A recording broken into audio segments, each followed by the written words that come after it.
Jadi kayak seolah-olah Oxfordnya cuma mau bilang kayak, oh, Oxford Botanic Garden nih bersama timnya menemukan Rafflesia hasselti di hutan hujan Sumatera yang penuh dengan harimau gitu-gitu. Jadi kayak orang marah di internet, marahnya adalah kok nggak ada lu ngebawa-bawa orang Indonesia samsek nih gitu. Problem kedua adalah bocah-bocah TikTok. Lu lihat komen-komen bocah caper ini. Apa manfaatnya nemu gituan? Bacot. Di belakang rumah gue banyak bang bunga bangke. Bacot. 540 juta ngapain? Apa yang terjadi? Ini untuk berapa podcast? Apakah untuk satu podcast? Nggak mungkin kan? Lu satu podcast 540 juta yang lu undang siapa? Presiden Rusia? Apa gimana sih? Maksudnya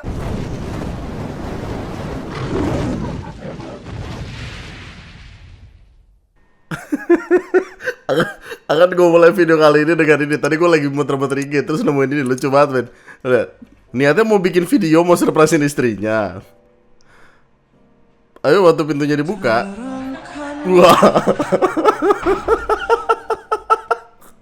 Tiba-tiba masuk surga. Terang banget. Amalan apa yang dilakukan beliau ya? Kasihan banget suaminya udah nyiapin prepare apa segala macam, videonya ternyata di sorga. Ya, sorry.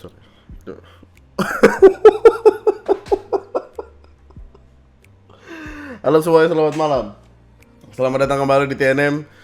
Selamat datang kembali di video lainnya di mana kita akan melihat-lihat apa-apa yang terjadi di internet. Dan karena udah seminggu gue gak naikin video, kita akan melihat apa-apa yang terjadi di internet selama beberapa hari ke belakang.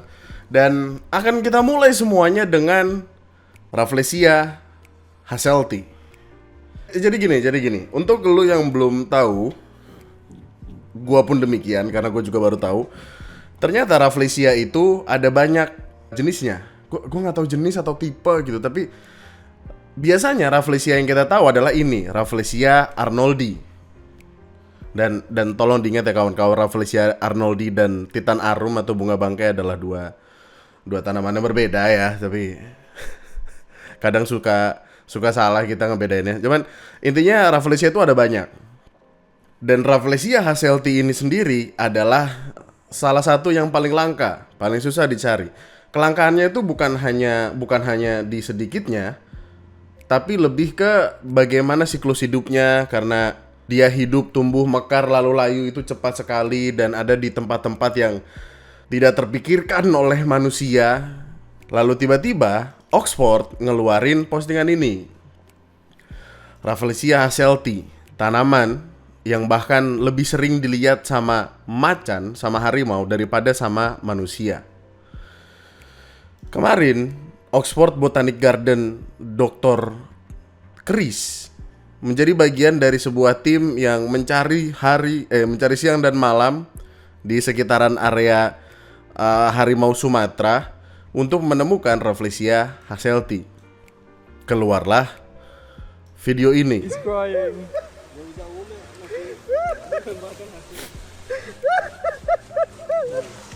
Video ini ngasih lihat seorang peneliti asal Indonesia yang menangis saking terharunya karena akhirnya berhasil menemukan Rafflesia hasselti itu setelah 13 tahun lamanya. We made it. Wow. Wah, gua nggak pernah sih ngelihat Rafflesia secara langsung, dan ngelihatnya tuh amazing sekali tanaman ini. Awak kenal karena Tell me how you feel that we found this plant. but this is very amazing. This is complete for me for the habitat model Rafflesia for the Sumatra. And you've been looking for 13 Hasselti. years. For 13 Yeah, years. 13 years old. And here it is. Chris, are you very lucky, Chris? I'm very lucky. Ah. I'm the luckiest guy alive. Dan sebenarnya videonya ya yang rentetan video wholesome yang lu ngelihat kebahagiaan orang sudah mencari sekian lama, udah gitu sebenarnya. Tapi ada dua problem di sini. Problem pertama adalah kurangnya kredit terhadap orang Indonesianya. Karena di postingan-postingannya Oxford, kan seperti yang lo tahu, Oxford adalah universitas terbaik di dunia selama 10 tahun berturut-turut. Masa ngasih kredit terhadap orang Indonesia aja enggak gitu, dan itu yang jadi problem. Jadi kayak seolah-olah Oxfordnya cuma mau bilang kayak, oh, Oxford Botanic Garden nih bersama timnya menemukan Rafflesia hasselti di hutan hujan Sumatera yang penuh dengan harimau gitu-gitu. Jadi kayak orang marah di internet, marahnya adalah kok nggak ada lu ngebawa-bawa orang Indonesia samsek nih gitu. Dispose lack recognition for Indonesian collaborators. The expedition that discovered the blooming Rafflesia hasselti in Sumatra's rainforest was a collaborative effort involving Indonesian researcher and local guides, including Jokowi, Tono, Septi Andriki, and Iswandi. Jadi ada nama-nama lain yang harusnya diikutsertakan di dalam postingan-postingan yang harusnya dikeluarkan oleh Oxford. Jokowi Tono datangnya dari BRIN atau Badan Riset dan Inovasi Nasional. Septi Andriki adalah pegiat konservasi pemerhati Puspalangka, dan Iswandi datang dari Lembaga Pengelola Hutan Nagari Sumpur Kudus. Maksudnya nama-namanya tuh nggak dibawa gitu, yang dibawa cuman kayak oh ada doktor dari Oxford, udah gitu, dan itu ngebikin orang Indonesianya kesel, marah-marah gitu. Write the name of the Indonesian researcher, colonizer. Di Twitter mungkin karena nggak bisa diedit atau gimana, gue nggak tahu ya, harusnya sih bisa. Tapi di Instagram udah diedit akhirnya setelah ya semua komplain yang ada. Maksudnya awalnya tuh caption yang ada di Instagram ini sama seperti ini, cuman ngebawa Oxford Botanic Garden dan tim. Terus kemudian diedit, baru kemudian disertakan nama-nama seperti Bujang Palala ini, Bujang Palala. Username-nya Bujang Palala 44, tapi namanya adalah Mas Septian Andriki. Dimana kalau lu lihat postingannya memang penuh dengan Rafflesia, bro. Ini koleksinya gokil, respect. Gue selalu menaruh hormat setinggi-tingginya kepada orang yang konsisten dan serius menggeluti apa yang dia inginkan dalam hidup, men. Gokil. Intinya postingan yang Oxford Universitas ini akhirnya ditambahkan setelah ya lu lihat komen-komennya lah. Please name the Indonesian scientist, botanist, forest ranger who has been looking for this flower for 13 years. Karena apa? Karena ya perjuangan 13 tahun gak bisa disepelekan untuk kayak yang tiba-tiba lu hadir dengan oh ini Oxford yang nemuin, kagak. Gelombang-gelombangnya ada di Twitter, jadi meme. Are these locals just NPC to you guys? Nah. Jadi kayak seolah-olah dianggap NPC. Yang mana sebenarnya menyebalkan karena ada fakta bahwa Dr. Chris-nya sendiri itu ngasih kredit kepada Septian Deki Andriki dan bilang kalau dia adalah the real hero of the expedition. Kenapa Oxfordnya begitu gitu yang dipermasalahkan. Tapi ya singgungan-singgungan di internet ya ada lah, men. Oh, Anies Baswedan gokil. Dear University of Oxford, our Indonesian researchers, which is Jokowi Tono, Septi Andriki, and Iswandi are not NPCs. Name them too. Marah. Peneliti di mata manusia waras. Peneliti di mata Universitas Oxford.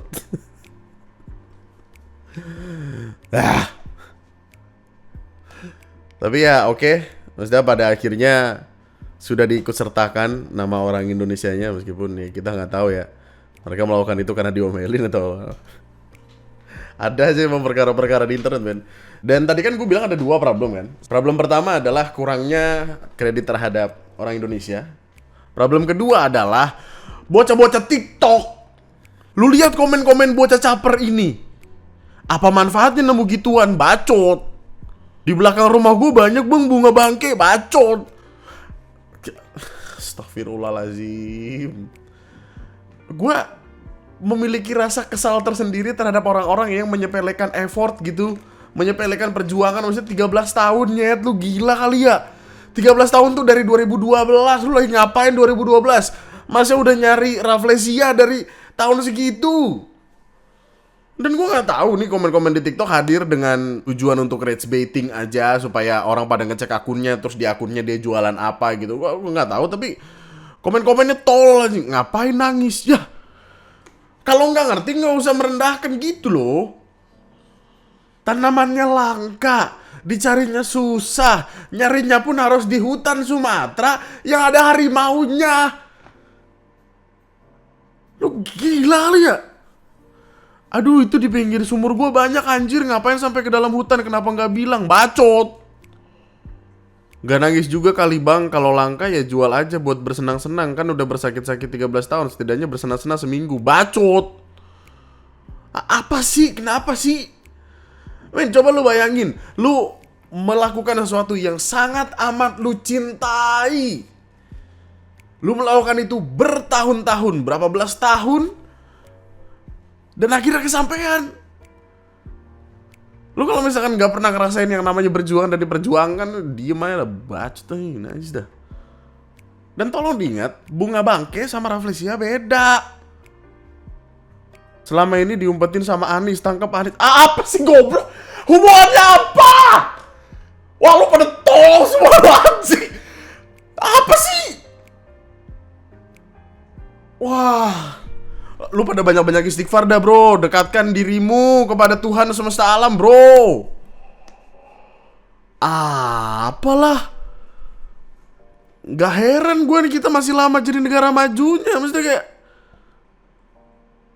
jangan berlebihan, itu cuma tanaman. Bukan. Ya Allah. Serius lo nangis hanya karena itu bro? Ya Allah Hendra. Lo lanjutin main Mobile Legends lu Hendra. Diem lu. Sudah. Bunga ini asal usulnya dari Malaysia. Bacot sih gue. Awah. Agak jelas sih. Ya kita ngomongin yang lain. Oke. Kita pindah ke bahasan yang lain. Oke. Lo kalau misalkan masih sehat, jauhin kolom komen TikTok. Stres sendiri lu. Percaya gue.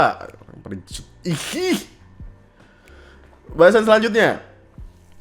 Anggaran 540 juta untuk podcast DPRD Kota Bekasi dengan views hanya 100 orang. Ya.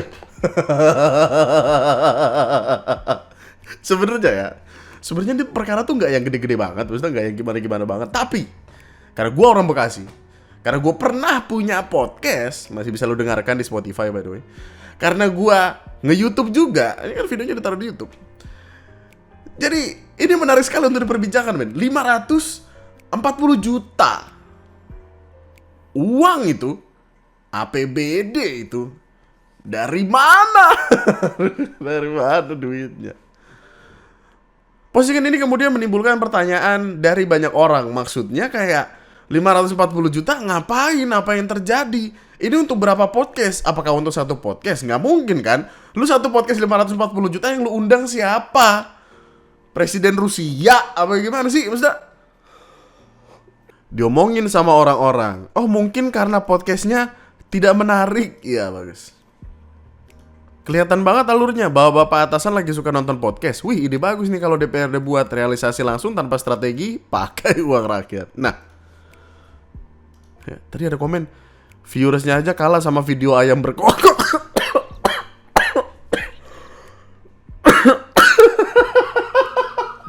Ayam berkokok viewsnya 1,7 juta. Lucu banget. Oke, gini.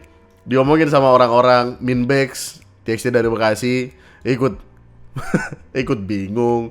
Lalu kemudian postingannya naik ke Facebook, ramai di Facebook. Facebook pakai P ya.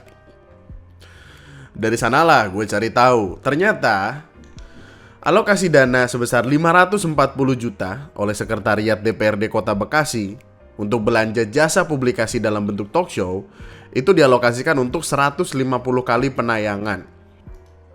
Yang mana ini sebenarnya sedikit rancu nih, maksudnya 150 tayang atau spot nih maksudnya untuk 150 views atau 150 video, tapi orang sih nangkapnya 150 video, 150 podcast dengan dana 540 juta, yang artinya satu episode podcast dengan durasi 60 menit dihargai 3,6 juta. Satu episode 3,6 juta.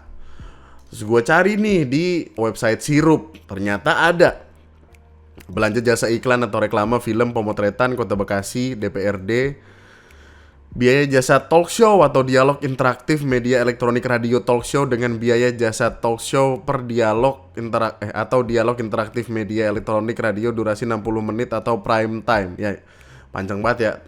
Total pagu 540 juta, e-purchasing, pemanfaatan barang jasanya mulai Januari 2025 sampai akhir Desember 2025. Oke, lalu ini menimbulkan pertanyaan. Karena gini, setahun kan 365 hari ya.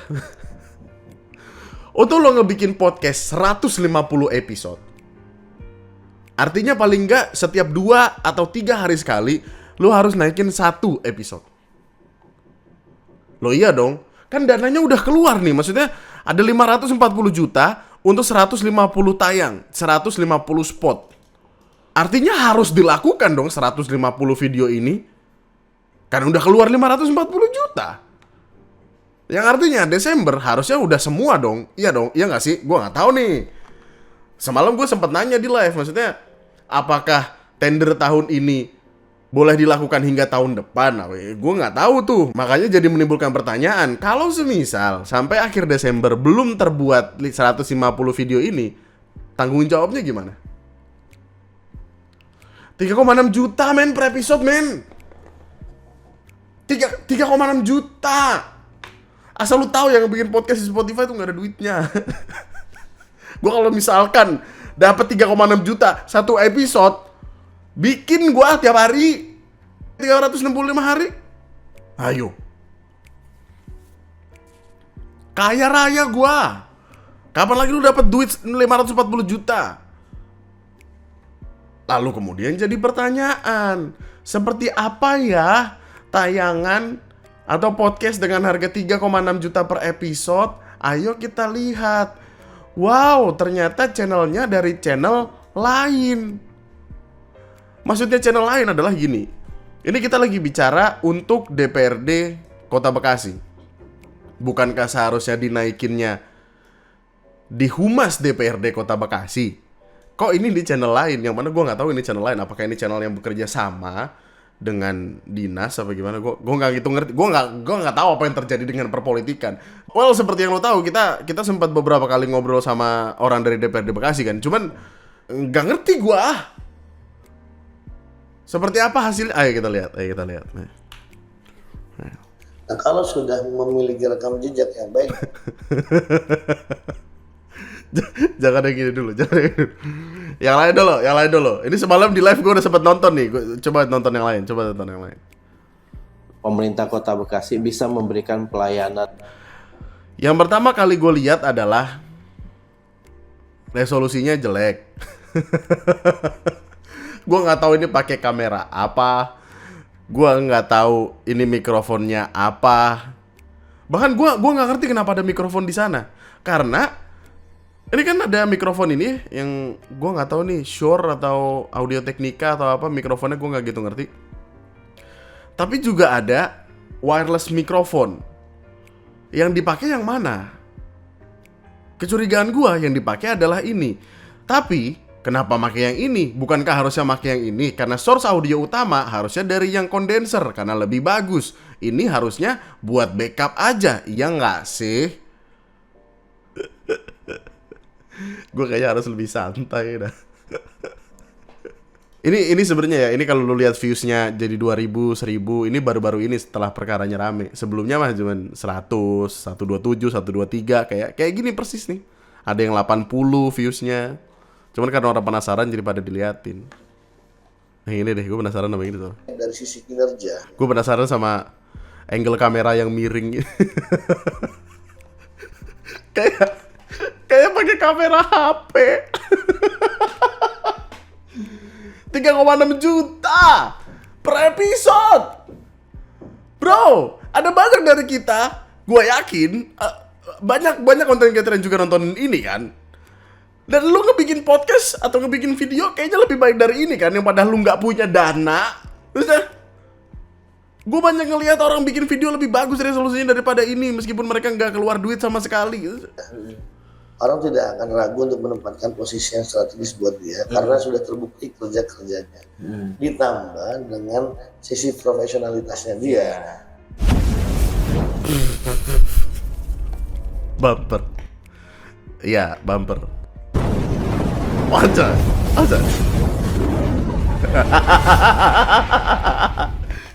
Gue udah janjian sama yang di live streaming semalam. Gue akan ngomong sama Irfan, Van, bumper kita ganti. Gue nggak pengen bumper gue kayak biasa. Gue pengen ini jadi bumper. Gue pengen bumper kita ada macannya. Terus bang, terus udah TNM gitu ya. Ya, mantap.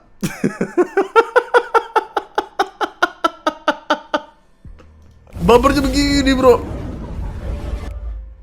Mohon diingat kawan-kawan, mohon diingat ini adalah untuk pemerintah. Kita lagi bicara ini adalah sebuah lembaga DPRD, Dewan Perwakilan Rakyat Daerah. Macan berapi. Wow.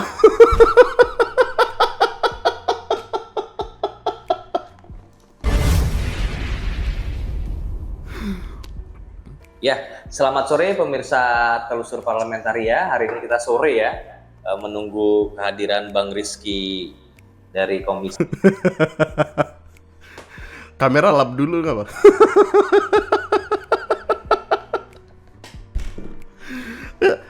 Kerasanya kayak ada orang yang tangannya habis pegang gorengan. Jadi kayak lensanya kepegang terus kayak ngeblur. Udah mah ngeblur, ininya PNG, ininya main tempel aja. Tulisan podcastnya kepotong, like 540 juta, 3,6 juta per episode. Please lah.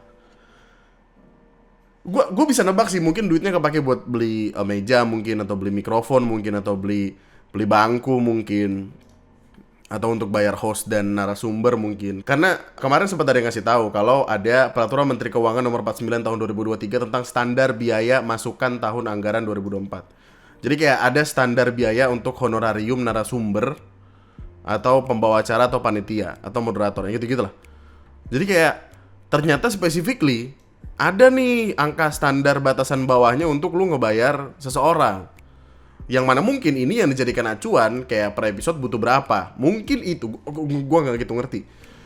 Cuman lap dulu kameranya. Ini gak lagi direkam pakai Samsung J2 Prime kan?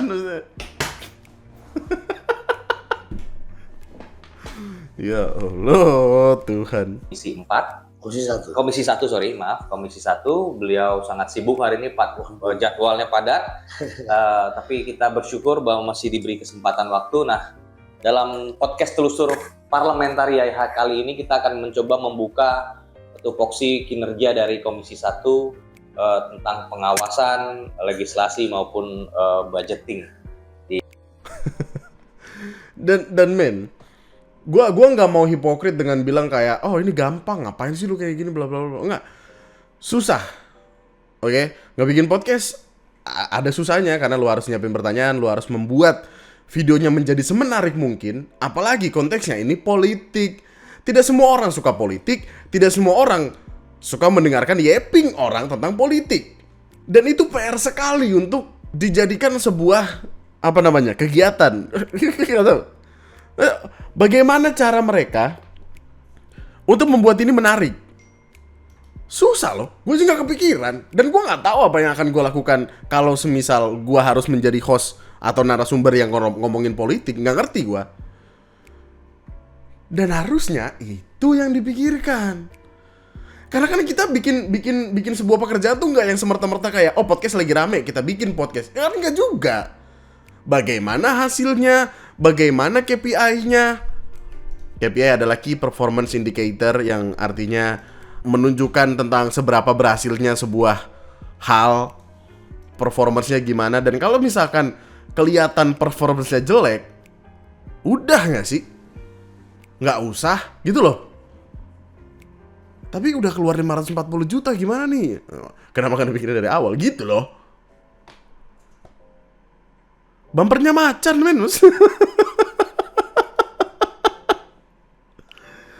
Komentarnya dinonaktifin, gue nggak tahu emang selalu dinonaktifin atau gimana, tapi kalau lu lihat video yang paling baru bersama anggota komisi berapa ini? Komisi 2 DPRD Kota Bekasi, dislike-nya 200, dislike-nya jauh banget. Dan untuk anak muda atau untuk orang, kayaknya untuk orang aja deh, enggak yang sebegitunya menarik.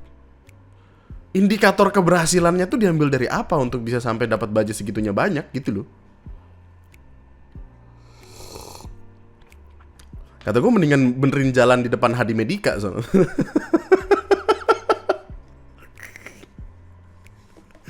Jalanan rusak mulu, banjir mulu. Benerin drainase, banyak tempat yang butuh drainasenya dibenerin.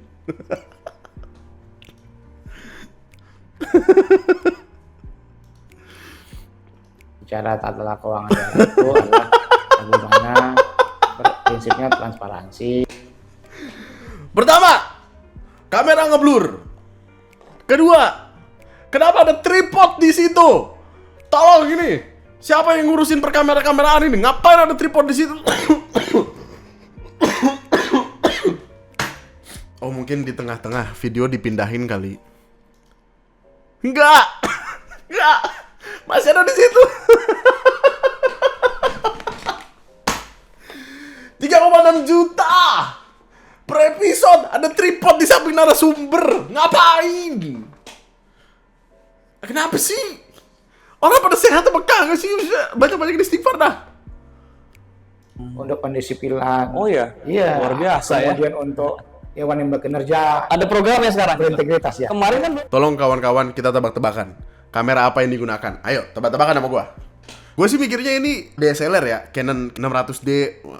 Canon, gue mikirnya sih Canon ya, karena kemampuan low light-nya mengakibatkan noise-noise seperti ini. Atau ini dari HP, gue gak tahu. Tebak-tebakan. Yang bener akan gue kasih tripod. Daripada tripodnya ditaruh di sini. 3,6 juta bro, please lah. Masa nge-hire orang untuk mengurusi produksi aja skip bro? Enggak. Inti dari pembahasan ini sederhananya adalah bukan yang 540 juta ini untuk satu podcast atau satu video. Enggak, 540 juta ini untuk 150 tayangan. Jadi per episodenya 3,6 juta. Masalahnya sejauh ini kalau kita lihat dari akun YouTube-nya yang baru mulai aktif 3 bulan yang lalu. Karena kan ini setahun yang lalu, ini 2 tahun yang lalu. Jadi kayak ini baru banget aktif lagi nih. Baru ada 1, 2, 3, 4, 5, 6, 7. Ya kita ikutin aja sembarang ya. 8, 9, 10, 11, 12, 13, 14. Baru ada 14 dari seharusnya 150. Dan sekarang itu bulan November. Kalau semisal harusnya selesai di bulan Desember 150 episode, lu naikin video 1 hari 1 pun gak akan kekejar.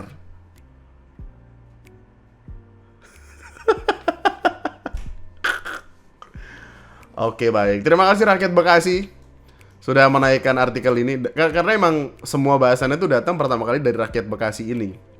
Jadi ada sebuah website yang gue nggak tahu ya, jurnalisnya independen mungkin atau gimana.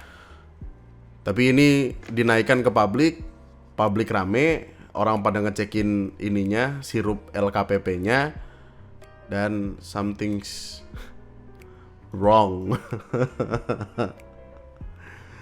Oke baik. Aktifin dah ini YouTube-nya Humas DPRD Bekasi, kenapa sih? Ya, tuliskan apa yang dapat di kolom komentar di bawah. Ingat KPI itu penting, apalagi kalau misalkan itu dibayar gua nggak tahu itu di depan atau di belakang tapi. Oke. Ngomongin pemerintahan, ada bahasan yang gua nggak tahu ini diambil dari mana. Gua nggak tahu ini Vino ngambil dari mana. Apa ini gua masukin aja. Jadi ada anggota DPRD Kota Parepare Sulawesi Selatan yang menyoroti proyek pembangunan 21 toilet di sekolah dasar dan sekolah menengah pertama yang dinilai memiliki anggaran terlalu besar.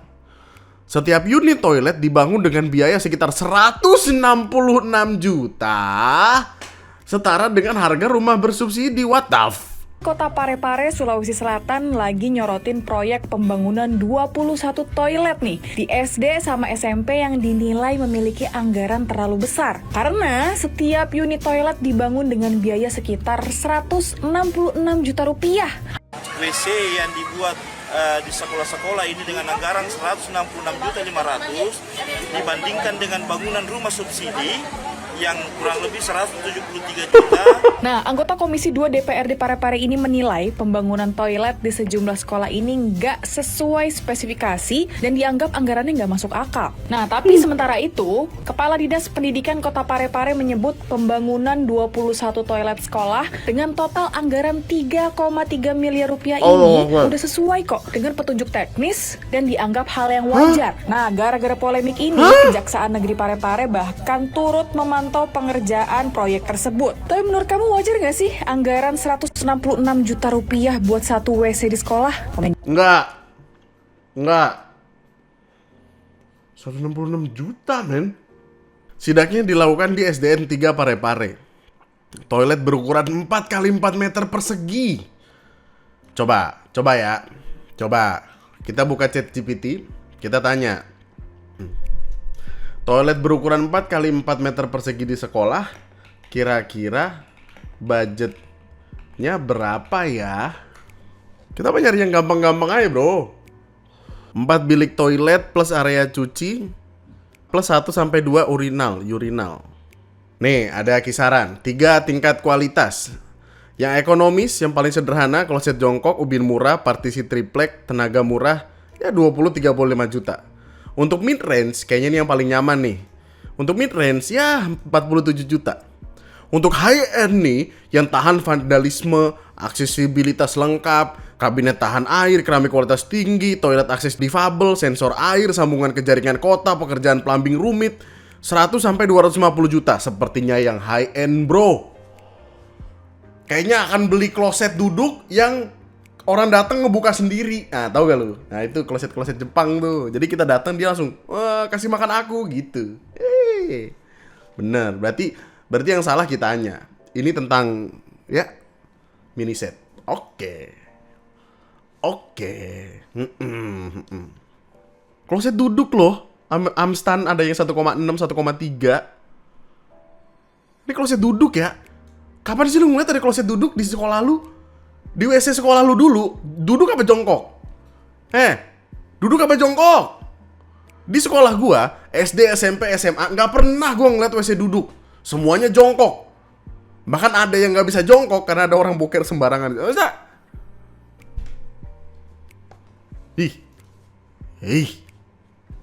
160 juta kata gua bikin kontrakan.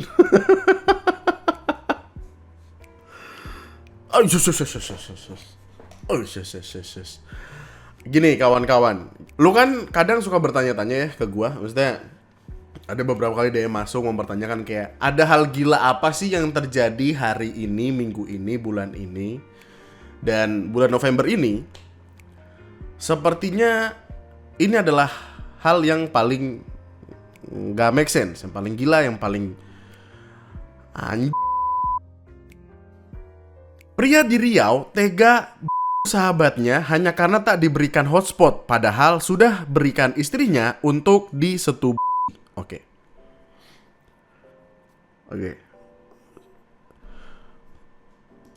Yo, what the man? Gini, keramaiannya sendiri ada di sosial media semenjak awal-awal November lalu. Tapi kejadiannya itu terjadi tanggal 26 Oktober 2025. Pelaku namanya Ihsan. Korban namanya Novrianto. Sahabatan nih mereka berdua nih, udah udah teman banget gitu. Jadi sebelum kejadian pembunuhannya tersebut, mereka berdua mabuk bareng. Nih, tersangka dan korban bertemu untuk meminum tuak di rumah tersangka sebanyak 2 kali pada tanggal 11 dan 25 Oktober. 25 malam sampai 26 Oktober pagi. Oke. Setelahnya, hari Senin dini hari, korban dan tersangka mabuk dan masuk ke rumah Ihsan. Pelaku lalu memaksa istrinya melayani korban berhubungan badan. Tersangka menarik paksa istrinya yang sedang tidur di kamar belakang dan membawa ke ruang tamu untuk melayani korban untuk berhubungan suami istri. Kala itu tersangka bahkan memaksa istrinya untuk disetubuhi korban. Penolakan istri pun tak digubris Ihsan. Ini istrinya sempat melawan, sempat meronta-ronta, tapi diperintahkan oleh tersangka untuk diam, sehingga istri merasa takut. Yang mana ini udah hal yang sangat aneh. Maksudnya kok bisa lu kepikiran memberikan istri lu kepada orang lain? Oke lah, mabuk adalah satu hal, tapi kan itu nggak bisa jadi justifikasi atas apa yang dia lakukan. Mabuk tuh nggak semerta-merta ngebikin kepala lu hilang, men. Gimana sih? Setelah korban, wanita itu lalu disetubuhi Ihsan. Setelah memuaskan nafsu bejatnya, korban dan tersangka kembali minum tuak. Pada 4.30 pagi, istri tersangka mandi sambil menangis dan bersiap-siap untuk berangkat berjualan ke pasar kilometer 4 Perawang. Istri diantarkan oleh tersangka ke depan pintu pagar rumahnya dalam kondisi menangis. Pada pukul 4.55 pagi, pelaku meminta hotspot kepada korban karena ponsel istrinya dibawa ke pasar. Mungkin selama ini tuh akses internetnya dia berdasarkan HP-nya istrinya. Jadi ketika HP istrinya nggak ada, dia nggak ada internet nih. Mintalah dia hotspot ke korban.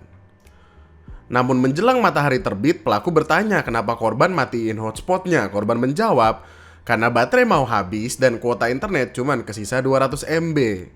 Ketika pergelutan ini, pelaku melihat korban masih menonton video porno di ponselnya. Allahu Akbar, ini apa yang terjadi? Mau jadi apa bangsa ini? Mau kemana sih kita arahnya begini-begini nih? Hal itu membuat pelaku merasa sakit hati karena korban hitung-hitungan. Padahal pelaku sudah memperbolehkan korban berhubungan badan dengan istrinya. Dari situlah timbul pikiran tersangka untuk menghabisi korban.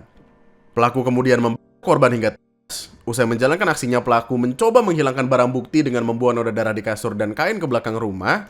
Habis itu dia ngambil terpal warna biru untuk menutupi mayat korban. Badan korban juga ditutupin pakai daun-daun kering, daun pisang, biar nggak kelihatan. 6.20 istrinya pulang, sempat nanya ke pelaku, kemana si ini? Pelakunya ngejawab korban udah pulang, dijemput sama kawannya. Nah, setengah 7 pagi, korban menggali lubang untuk mengubur jasad korban. Lalu jam setengah 5 sore, pelaku berusaha melarikan diri. Tapi nggak nyampe 24 jam, pelaku berhasil tertangkap. Karena jejaknya terekam oleh kamera CCTV, dia berusaha lari ke Pekanbaru tapi ya berhasil ditangkap gitulah. Cuman yang lebih nggak make sense lagi adalah setelah dilakukan pemeriksaan mendalam oleh penyidik, terungkap bahwa pelaku dan korban pernah melakukan hubungan sesama jenis di ruko sarang walet dekat rumah pelaku. Apa?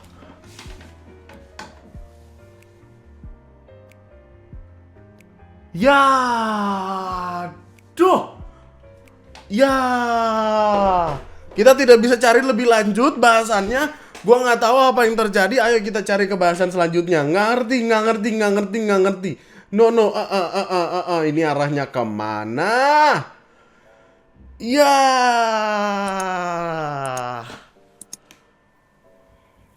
Apa ini cok gatel? Seorang pemuda tertangkap saat mencuri di minimarket. Meski aksi pelaku jelas melanggar hukum, reaksi bapak-bapak di lokasi dan netizen di TikTok justru dipenuhi komentar simpatik dan kasihan karena tampang pelaku yang ganteng, tolol. Lepasin aja, mungkin abangnya hilaf, tolol. Kalau ganteng gitu nggak tega ngeliatnya, maling bro, ini maling. Goblok.